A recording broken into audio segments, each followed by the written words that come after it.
A major cellular outage impacting tens of thousands across the U.S. Reports started at about 12:46 a.m. when tens of thousands of people started to say, hey, my phone's not working.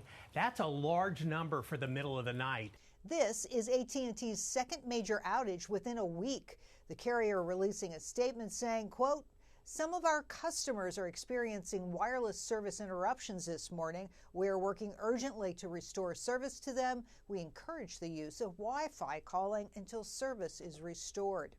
Digital service tracking site Down Detector says folks were impacted in multiple parts of the country, hitting states like Texas and Georgia the hardest.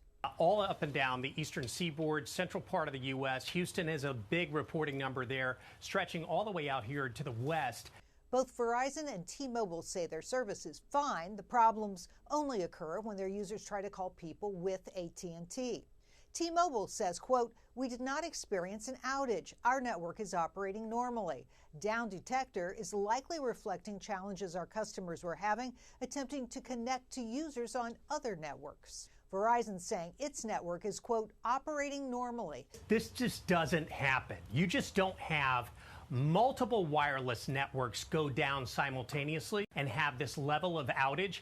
AT&T's Global Network Operations Center, which handles major outages, is assessing the situation. Still no word on what caused the problem.